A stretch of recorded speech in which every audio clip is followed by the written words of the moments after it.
At the start of July, I said, enough of this silly business. It's time to actually set a TBR and stick to it. No more going off plan. I need to finish off some series that I've already started. So, did I stick to that? No. Did I write my TBR a week into the month so I already had books ticked off the list that I could already say I stuck to? Yes. And did I still derail myself? I did. So please let me know if you yourself are a reader that can stick to a TBR 100% or you go off track like me. For me, in the month of July, I set myself 9 books to read. I read 9 books, 5 of which were on my TBR, 2 of which I'd already read when I put them on my TBR video. So I kind of cheated a little bit and went off plan because someone pulled me into a buddy read and I ended up just binging the whole series. Anyway, welcome to the channel, welcome to the video. My name's Dylan, the spaced out wizard, because my attention span is so poor and I read to grow my attention span. And I love to read fantasy and sci-fi, and July was a big fantasy month for me, where we had some really epic reads, some really shocking ones, some really cozy ones. We really covered a lot of subgenres in just 9 books. So let's dive into my month of July. Make sure you like this video. Comment down below the best book you read in July and the worst book you read in July. And while you're down there, make sure you subscribe. We talk bookish things here. We're having a good time. But with that, how did I start my month? Well, after Sun Eater just took over my life in June, I needed some fantasy and I needed something a bit more on the lighter side. So as you know, Sun Eater, it's a big brain book. Christopher Rocchio loves to use his big words and he loves to get you thinking. So I needed to rein things back down. So I went to my favorite slump buster author, Andy Peliquin. I told Andy this the other month. He is the whole reason I haven't reached a slump this year, because his books are the easiest books to read. Whenever I just feel down, I'm just like, I'm not in the mood. I'm always in the mood for one of Andy's books. Most of Andy's series are dark fantasy. As you know, Queen of Thieves is my favorite. Now, I recently read Darkblade, but for July, I needed something a little bit smaller because these Darkblade books are fairly chunky. So I picked up his Dragonblood Assassin series on Audible, and I couldn't have made a better choice for fun reading. So Dragonblood Assassin, we're following 2 assassins in the capital city of a medieval country. One of the assassins we're following is the king's assassin. He's the king's right-hand man, really, and he's known as the Black Talon. The one of the other assassins we're following, she's from a vigilante group, and she doesn't exactly believe in what the crown's doing, and she just wants to help the people of the Embers, kind of like the Green Arrow, but she's one of the Green Arrow's assistants, but she's a really, really good fighter, and she's got like a sword that's kind of a chain at the same time, so really interesting fighting. Anyway, Dragonblood Assassin, the whole 4 books, we are going back and forth between these 2 POVs, and on the audiobook, it's done by Michael Kramer and Kate Redding. So we get a really fun back and forth, a really quick story. These books are kind of like 24, if you know that TV show where it's just 24 episodes, each one after the next. So we're with our characters the whole time, and this story that plays out across the 4 books is one big story. Each book leads into the next. So these books are just very compelling, very gripping, very action heavy, and just super easy to read. And it's just fun all through. The mystery is unwinding. These 2 assassins that start out on different missions end up their missions being entwined. And I just flew through the first 2 books in this series really quickly. So that was Black Talon and Red Claw. If you're looking for dark fantasy, if you're looking for easy reading like John Gwynne or Brandon Sanderson, if you like assassins and heists and that sort of stuff, Andy's your man. And this series has dragons, but it's also set in one city, so it's very simple and easy reading, so you don't have to worry about following a million POVs in a million different countries. It's fantastic. Check out Andy's work if you haven't already. Then after getting my fantasy fixed again, it was time to jump back into sci-fi with the Spaced Out Wizardly Reads book club, the free book club that I have on Fable, where we do a new book every month. We're currently doing Kings of the Wild at the moment. And for July, we did Project Hail Mary. And I did this one on audio. The audiobook narration for this one is fantastic. And so many of you guys that read this one with me absolutely loved it. There was a lot of 5 stars, a lot of 4.5 stars, but there were a few of us, me included, that didn't really vibe with Project Hail Mary. I don't really like the humor too much. I won't say anything mean about the humor because I know so many people love this book and I don't want to shit talk it, but I didn't connect with the humor. And I found the story was just, the guy was waking up from amnesia in space by himself, trying to stop space weeds to save the sun, to save Earth. And he was just constantly just figuring out, doing math to figure things out. And I didn't really find just doing math as a compelling enough story, and I didn't like the humor, so this book didn't work for me. I gave it a 3, but The longer I sit in it, the more I'd give it like a 2.5 sort of stars. And Kings of the Wild is also going for a similar sort of tone with like the lighter sort of book and more humorous. And I'm terrified that I'm not going to like Kings of the Wild just because the last two book club books I haven't enjoyed as much. So if you want to see my live reactions to this, join in with the spoiler book read. This is a highly loved book, so I hope I love it as much as everyone else. I'm just a little scared I might not. But please don't be put off Project Hail Mary because of me. A lot of people love this. Again, there's just sometimes really popular books just haven't worked for me. You know, like You Mean the Nightman Painted by Brandon Sanderson. I despised that book, but every other person that has read it in the world has given it like a 5 out of 5. So sometimes I'm a little off. I really recommend Project Hail Mary for most people. Just if you're Australian or British, the humour might just not line up with you. It's more American sort of humour. Then over the last 2 months, I've just been crawling through a Game of Thrones, and I finished that off in July. This was a reread for me. I've read this book twice now. As you can tell, my family loves this series. I love this series. This series is just matches the brainwaves in my head. When I'm reading a Game of Thrones, it just everything feels right in the world. It massages my brain. It's just the perfect state. I don't know why I love this series so much. I just love the characters. The world is the most alive world that I have ever read. Just Westeros, the whole of Song of Ice and Fire universe is more alive to me than any other world I've read. And I don't mind that this series is unfinished. I just love it. And staying with fantasy that was written a little while ago, I read Assassin's Apprentice by Robin Hobb, the first book in Farseer and the first book in Realm of the Elderlings as a whole. And this book, although it was the first time reading it, it felt like coming home. I felt so many vibes of Ranger's Apprentice in this book. It just felt like a really cozy read. There's something about a young male POV coming of age story in just like a very classic fantasy sort of setting that just rings true and brings me home. I loved the characters in this. I loved the political intrigue, and I can't wait to dive further. I hear that from here on out, things get pretty sad and traumatic. So I can't wait to see what sort of traumas Robin Hobb has in store in Royal Assassin, and I'm super excited to be reading that this month.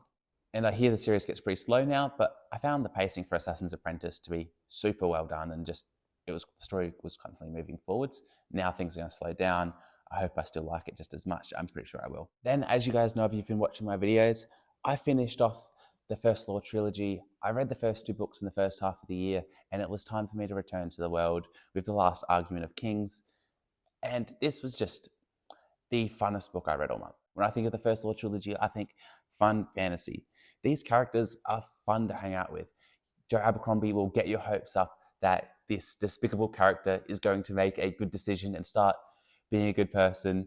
And you know what? They're going to try, but they're going to mess up and they're not going to really improve that much.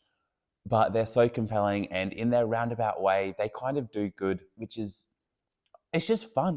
The tone that Joe Abercrombie is able to keep in this grimdark book makes this just a humorous read, but serious at the same time. He rides that line perfectly.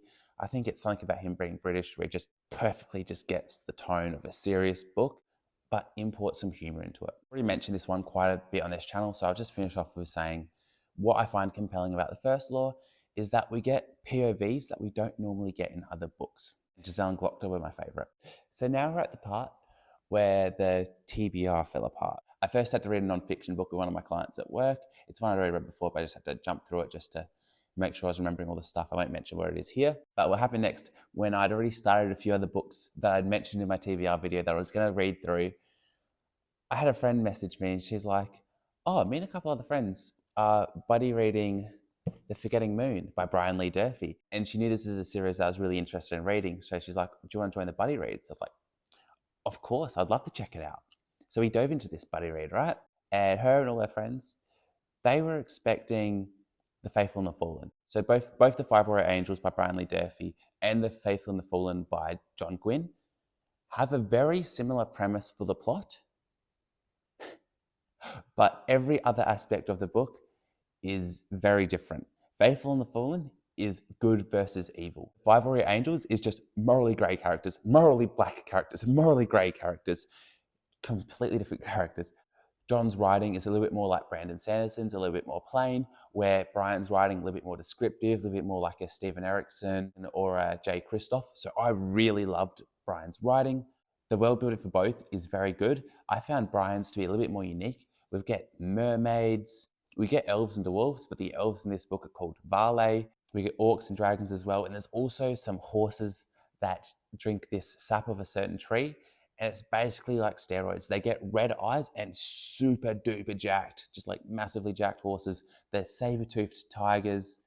This is one of my favorite fantasy worlds. So all in that insane. So I started this buddy read, and everyone I was reading with dropped off between this point and this point of The Forgetting Moon, and I ended up reading the entire trilogy. I finished The Lonesome Crown, book 3, on the 1st of August, so I won't talk too much about it in this video. Please let me know if you want a whole separate video just about the 5 warrior angels. I could definitely do a video just on it by itself.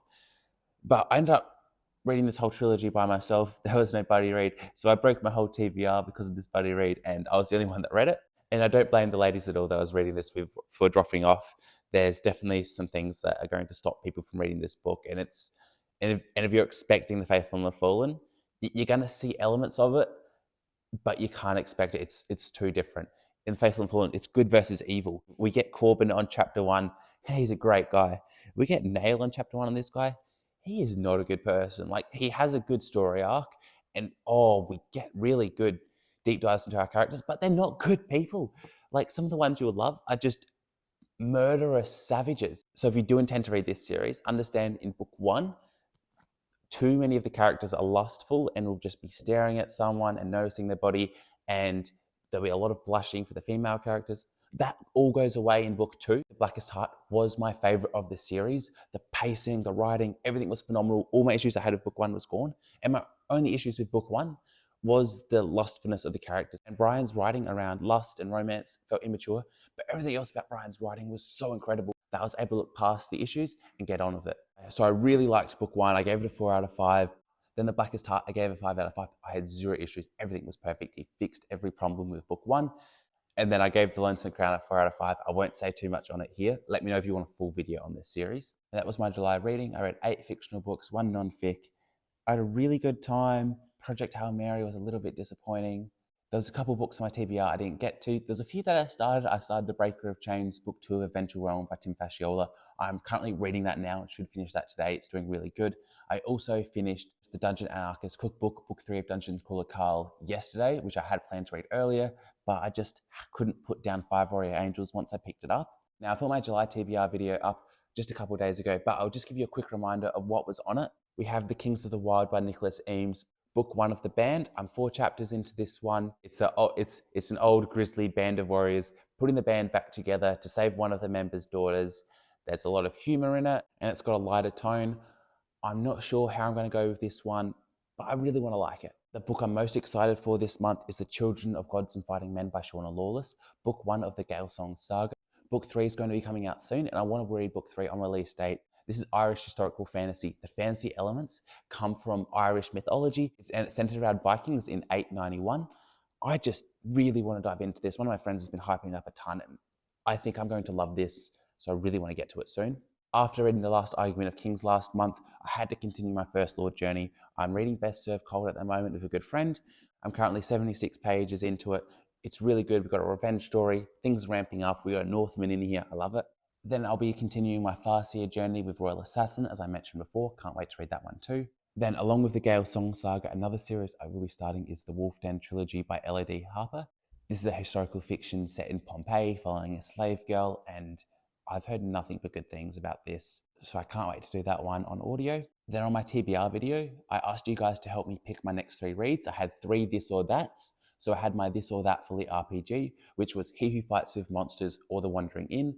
After all your comments, I did decide to go with He Who Fights with Monsters because it's by an Australian author following an Australian who is put into another world, and it's kind of like a video game sort of thing. I got the audiobook for this one. I can't wait to dive in. It's a massive book. It's a massive series, but I hear the first 3 books are kind of like a trilogy. I think this is going to be really fun. Dungeon Crawler Carl has got me so excited about lit RPG, and now I just can't wait to dive further into this genre. Other this or that was The Road by Cormac McCarthy, or either Misery or Pet Sematary by Stephen King. Because I have this one in physical, I'm going to read The Road by Cormac McCarthy. I've heard so many great things. It's just a deep dive into the dark side of humanity, and it's a really tough but serious read, and I'm really excited to dive into it. And my last this or that was helping me to see which massive epic fantasy series I should continue. So I was either to go into book 3 of Malazan, Book of the Fallen Memories of Ice, or book 2 of The Wars of Light and Shadow by Janie Wirtz with the Ships of Meor. And I'm still undecided on this one. I'll have to see by the end of the month. I'm leaning towards The Wars of Light and Shadow, but there's no audiobook for that, so I may go to Memories of Ice because of that. Anyway, that's been my reading the last month and what I plan to read in the next. Please let me know the best book you read in July, the worst book you read in July, and let me know what you think is going to be the best book you're going to read in August. Have a great day. Thank you so much for watching.